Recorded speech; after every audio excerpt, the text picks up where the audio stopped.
Joe Biden said something yesterday that I thought was profound. He gave quite an extraordinary speech yesterday. I want to talk about it at more length on Monday, actually, but it's almost like he's been reading The Fourth Turning. Those of you who've been watching this program or listening to this program for a long time know that I've been a big fan of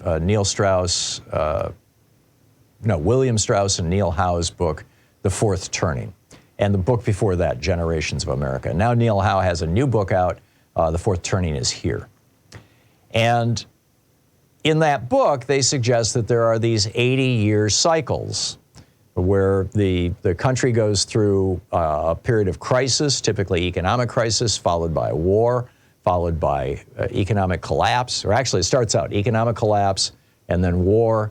And then comes basically a revival, a progressive revival of America that lasts about 40 years. And then we go back to right-wingism, and that produces another crash that starts the cycle all over again for the next 80 years. And 80 years ago now was, the Great Depression, the Republican Great Depression and World War II. 80 years before that was the crash of 1856 and the Civil War. 80 years before that was the crash of 1771 and the American Revolution. I mean, they take this in the book, they take it back to the War of the Roses.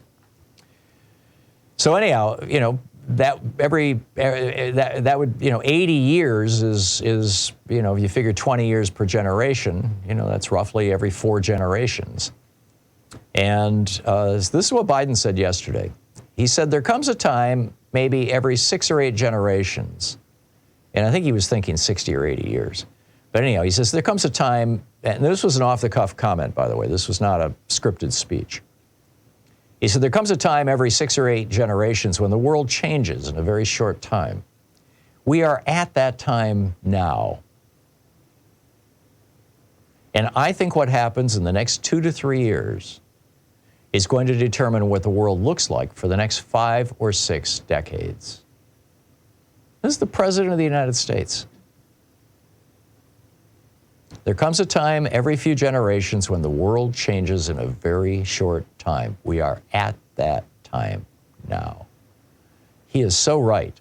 I mean, we stand on the edge of the death of American democracy or the revival of American democracy.